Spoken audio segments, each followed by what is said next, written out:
दिल्ली विधानसभा चुनाव के लिए अरविंद केजरीवाल और मनीष सिसोदिया ने अपनी कमाई और संपत्ति को लेकर जो भी तथ्य शपथ पत्र में दिए, उस पर सवाल उठने शुरू हो गए। खुद को आम आदमी पार्टी और बेहद साधारण साबित करने के चक्कर में आम आदमी पार्टी के अरविंद केजरीवाल ने अपनी जितनी मासिक कमाई बताई वो न्यूनतम वेतन से भी कम है। अब मनीष सिसोदिया ने अपनी जो संपत्ति घोषित की है उस हिसाब से जितनी संपत्ति सिसोदिया के पास है उससे ज्यादा तो उन्होंने कर्ज ले रखा है। ऐसा कर्ज और कर्जदाता सिसोदिया को कहां मिलने वाला है जो सामने वाले की कुल हैसियत से ज्यादा उसे कर्ज दे दे और उसे भूल भी जाए।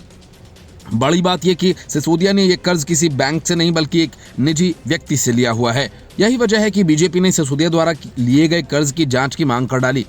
दिल्ली प्रदेश भाजपा के अध्यक्ष वीरेंद्र सचदेवा ने कहा कि पूर्व मुख्यमंत्री अरविंद केजरीवाल द्वारा नामांकन के साथ दिए गए शपथ पत्र के अनुसार कोरोना संकट के समय उनकी आय 40 गुना बढ़ गई। भाजपा ने तो 2 दिन पहले उनसे इसका जवाब देने की मांग की, लेकिन अरविंद केजरीवाल ही नहीं बल्कि पूरी आम आदमी पार्टी इस मामले पर चुप्पी साधे बैठी है।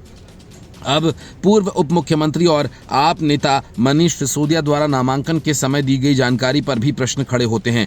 उन्होंने अपने पुत्र की पढ़ाई के लिए किसी बैंक या वित्तीय संस्थान से ऋण लेने की जगह अपने 3 मित्रों रमेश चंद्र, दीपाली और गुणित अरोड़ा 1.5 करोड़ से अधिक लिए हैं। शपथ पत्र में इन ऋणों की शर्तों की जानकारी नहीं दी गई। जब बड़ी बात यह कि सिसोदिया ने यह कर्ज तब लिया जब वे शराब घोटाला की साजिश रच रहे थे और शराब नीति बना रहे थे। उस समय के शराब मंत्री को कैसे लोग व्यक्तिगत ऋण देते हैं, इसकी कोई जांच भी तो होनी चाहिए। ऋण देने वालों की जांच होनी चाहिए, क्योंकि सिसोदिया ने अब तक एक भी पैसा कर्जदाताओं को वापस नहीं किया। ये भी प्रश्न उठता है कि सिसोदिया ने अपने बेटे की पढ़ाई के लिए किसी सरकारी योजना का लाभ लेने या किसी बैंक या वित्तीय संस्थान से ऋण क्यों नहीं लिया, जबकि ये उन्हें आसानी से मिल सकते थे।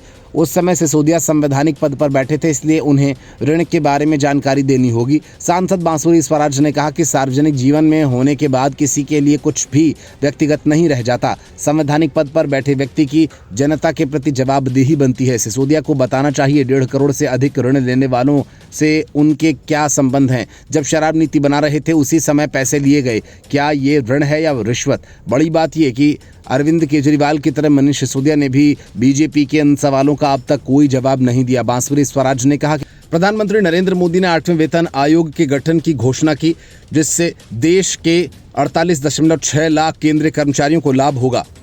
67.8 लाख पेंशन भोगियों को लाभ होगा। दिल्ली में 4 लाख से अधिक कर्मचारियों को इससे लाभ होगा। ये बहुत महत्वपूर्ण निर्णय है। इसके कारण 92% तक वेतन में वृद्धि होगी, महंगाई भत्ता बढ़ेगा और मकान खरीदना आसान होगा।